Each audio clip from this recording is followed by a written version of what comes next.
քննարկելու այս երկու թեմաները, բայց շնորհակալ եմ ձեզ բովանդակային քննարկման համար։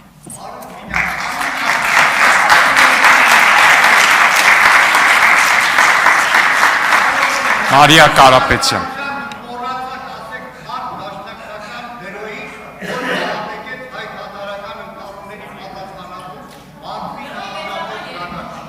Չհասկացա ձեր ռեմարկը ինչ կապ ուներ իմ ելույթի հետ, պարոն Մանուկյան։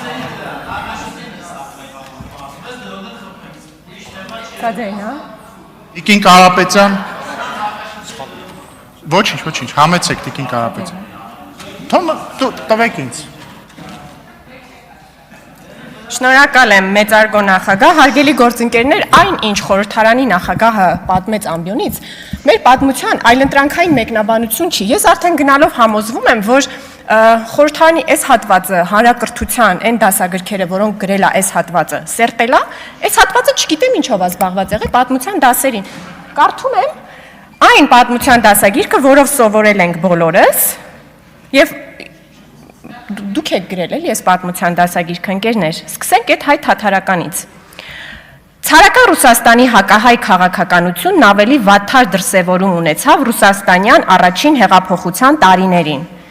Նիկոլայ II մտադիր չէր զիջելու իր միահեծան իրավունքները։ Հեղափոխական ուժերը մասնատելու նպատակով ցարիզմը գործադրեց բազմազգ կայսրության ժողովուրդների միջև կրոնական ու ազգային թշնամանք եւ զինված բախումներ հրահրելու դավադիր ծրագիր։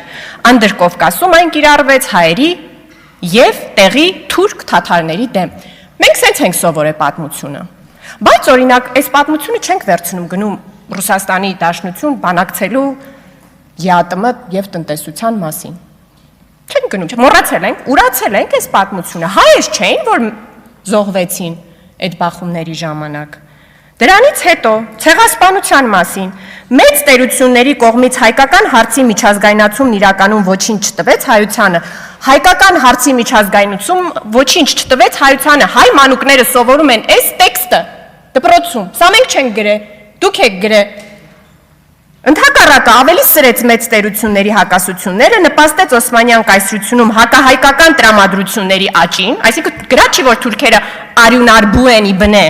գրած է մեծ տերությունները այնքան բզբզացին, մինչև Օսմանյան կայսրությունում սրվեցին արդեն իսկ գոյություն ունեցող հակահայկական տրամադրությունները, բայց դրանք գենետիկ չէին, տենց բան գրքում չկա գրած։ Հայկական հարցից ազատվելու համար Սուլթան Համիդը ընտրեց խնդրի լուծման բարբարոսական ճանապարհ հայերի զանգվածային բնաջնջման քաղաքականությունը։ Եվ վերջինը Բրեստ-Լիտովսկի հաշտություն եւ Տրաբզոնի բանակցությունները 1914 թվականից հետո 18 երևի։ Միաժամանակ Թուրքիան պահանջ դրեց, որ Անդրկովկասը անջատվի Ռուսաստանից իրեն անկախ հռչակի։ Սա մոտապես նշանակում է, որ Թալատ Փաշան եւ Թուրքիայի Հանրապետության հիմնադիրը Մուստաֆա Քեմալ Աթաթուրքը այդպիսի անկախության հարց են դրել մեր առջև, այս այն Ալիևյան սահմանադրություն, չգիտեմ ինչ եւ այլն։ Գրած է դասագրքում, մենք մեր պատմությունը սենց ենք սովորել։ Դուք որտեղ եք եղել պատմության դասերին։ Այսօր գալիս է ինչ ասում, ամբողջ ֆրակցիան ասում, խնդրում եմ, եկեք չմտածենք, զուտ ֆիքսենք, որ Թուրքիան եւ Ադրբեջանը սպառնալիք են, թշնամի են։ Այդ ֆիքսենք, հետո կհասկանանք, որ երկիրը, որ գերտերությունը մեզ ոնց է ուզում օգտագործի որպես գործիք մեկ այլ գերտերության դեմ։ Ուղեղը անջատելու, չմտածելու ուրիշ ավելի լավ առաջարկ կա, քան եկեք մի հատ ֆիքսենք մի բան, դրա մասին դա չվիճարկենք։ Ընդ որում, հարգելի գործընկերներ, երբ մի գերտերություն մի ուրիշ երկրի ուզում է օգտագործի մի ուրիշ գերտերության մեջ, չի գնում լրիվ, ասենք, առանց կոնտեքստի, առանց պատճառի, ընտրում ասում, այ դու կաշխատես իմ համար։ Գնում նայում է տեսնում այդ մյուս երկրում ինչ թեմա կա, որ ինքը կարա բզբզա վերցնի եւ օգտագործի իր հարաբերությունները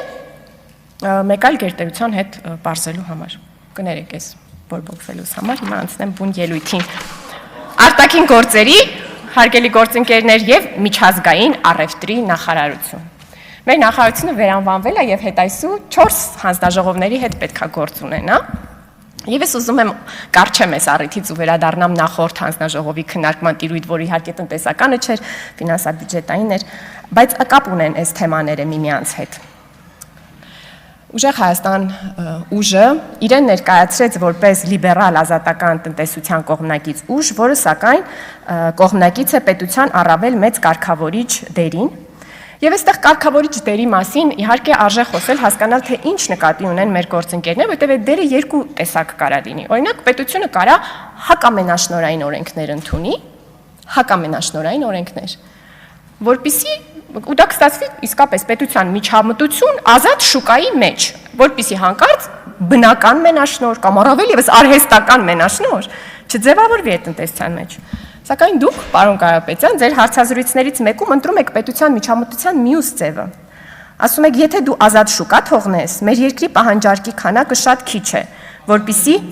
ես բառացի եմ մեջ բերում,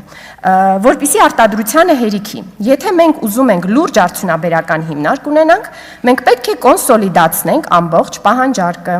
Փոքր երկիր ենք, եթե մենք Թուրքիայի չափ երկիր լինեինք 80 միլիոն բնակչությամբ, իհարկե մրցակցային դաշտ կստեղծվեր։ Եթե դու ուզում ես գործարան ունենաս, դու պետք է կոնսոլիդացնես պահանջարկը, ստիպես ինչ-որ առումով, որ պահանջարկը մի տեղ լինի, որ կարողանաս այդ մասշտաբի հումք պատվիրես, շատ աշխատակիցներ պահես, արտադրողականությունը մեծացնես ու մրցակցես չինացիների հետ։ Ստիպես, որ պահանջարկը մի տեղ լինի։ Այսինքն դուք առաջարկում եք, Հայաստանի շուկան ասում եք փոքր է, մենք պետք է ինչ որ մի ոլորտ տանք մի որևէ, ես պնդում եմ ընտանիքի, ասենք, ստիպենք, ասենք էլ ուրիշ ոչ ոք չի զբաղվում, օրինակ, ինչեր են, լարերը, մալուխների արտադրությամբ զբաղվում են Կարապետյանները, չգիտեմ ինչի արտադրությամբ զբաղվում են Խաչատրյանները, այս ինչի արտադրությամբ Սարգսյանները, այն ինչի արտադրությամբ Քոչարյանները։ Ինչու են սենց անում, որ Հայաստանի շուկան փոքր է, մենք պիտի Չինաստանի հետ մրցենք, մեծ գլոբալ նպատակ ենք դրել։ Սա մեզ ծանոթ օլիգարխիայի վերածննդի ճանապարհային քարտեզն է։ Մենք բոլորովին վերջերս ենք դուրս եկել նման տնտեսական համակարգից։ Հիմա այնուամենայնիվ վերադառնամ բուն արտաքին գործերի այդ թեմայի մեջ, հարգելի գործընկերներ, ես կարծում եմ, ես շատ եմ մտածում ես սպառնալիքը եկեք ֆիքսենք, հետո կմտածենք ում հետ ենք համագործակցում։ Այս թեմայի մասին շատ եմ մտածում, նաև շատ եմ մտածում, շատերը գալիս եք այստեղից ասում ենք մենք հայամետ ենք։ Դա ստուգելու լավագույն ձևը իրականում փորձելն է մնացած բոլոր պետություններին վերաբերվել նույն ձև։ Դա պետք է դուք փորձեք այստեղից ասել։ Այդ դա կլինի ստուգելու ձև, արդյոք հայամետ եք, թե հայամետ չեք, որովհետև եթե դուք որոշել եք գաք այստեղ տարբեր պետություններին, մեկին վերագրեք լավ մտադրություններ, հետո իրա վատ մտադրությունները հիմնավորեք մեր գործողություններով, այդ չեղավ հայամետություն։ Եվ այս իրականում բանաձևը նախկինում վարչապետ Փաշինյանը տվել է, անդրադառնալով հետևյալ դիվանագիտական ձևակերպմանը, որ աշխարհում չկան մշտական թշնամիներ եւ բարեկամներ, կան մշտական շահեր։ Ձևակերպումը Այս արդեն իմ բառերով եմ ասում, այդքան էլ օգտակար ձևակերպում չի հայերիս, Հայաստանի ժողովրդի համար, որովհետև այս ձևակերպումը մեզ համար ծուղակ է ստեղծում։ Մենք սկսում ենք մտածել ոչ թե իսկապես մեր շահերի մասին, այլ սկսում ենք մտածել ում հռչակենք թշնամի։ Հետո կմտածենք, թե շահերը ոնց դասավորենք դրա նկատմամբ։ Մենք պետքա փոխենք այս բանաձևը եւ սկսենք մտածել հետեւյալ կերպ, որ բոլոր երկրներին պետք է վերաբերվենք նույն ձև։ Բոլոր երկրները կարող են ագրեսիվանալ եւ մենք դա աշխարհում տեսնում ենք։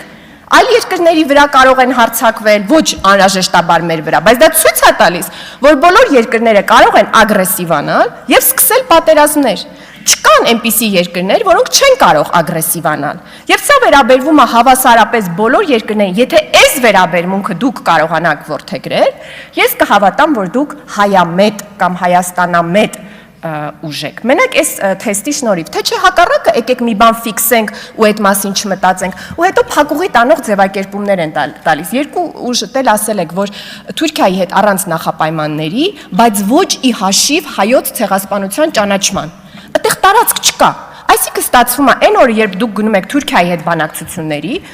դիցուք իրենք այդպիսի պահանջ չեն դնում հրաժարվելու հայոց ցեղասպանության ճանաչումից։ Ձեր գործողությունները ո՞րն են լինելու։ Այդ սենյակից եթե դուք դուրս եկաք առանց անձամբ խոսելու հայոց ցեղասպանության պահանջից, պրոբլեմա, տանը ձեզ ասելու են, որ դուք ուրացել եք հայոց ցեղասպանությունը։ Եթե խոսակ, այդ խոսակցությունը փակուղի է մտնելու, որովհետև կստացվի, որ նախապայման եք դնում հայոց ցեղասպանությունը։ Այդ ձևակերպումը եկեք կարգավ, չէ, իրանք չեն դնում։ Իրանք դուք եք սկսում խոսակցությունը։ Իրանք